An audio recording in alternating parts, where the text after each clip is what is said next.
UPSC দেশের সর্বোচ্চ সাংবিধানিক পদের জন্য হওয়া পরীক্ষার ইনভিজিলেটর হওয়ার গল্পটা তো এর আগের শর্টসেই তোমাদেরকে বলতে শুরু করেছিলাম।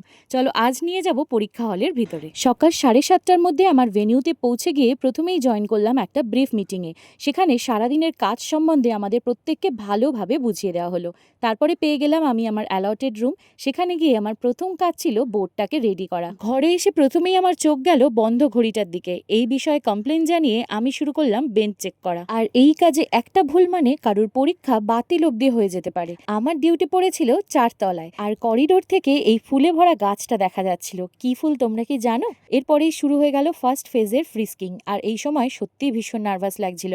এরপর ফোন জমা দিয়ে শুরু হলো আসল কাজ। সাকসেসফুলি ফার্স্ট শিফট শেষ করার পর এখন অনেকটা ভালো লাগছে। এখন লাঞ্চ টাইম ছিল, আজকে ডিমের ঝোল আর ভাত। আর এখানে কিন্তু আমি একা নয়, অনেকের সাথে প্রথমবার আলাপ হলো, আর খুব কম সময় আমরা যেন বন্ধু হয়ে গিয়েছিলাম। এখানে আমি সেকেন্ড ফেজের জন্য চটপট একটু রেডি হয়ে নিলাম, তবে এবার কিন্তু আর অতটা নার্ভাস লাগছে না। ফাইনালি ডে কমপ্লিট করে সবাইকে টাটা করে এখন ভীষণ প্রাউডলি বাড়ি ফিরছি।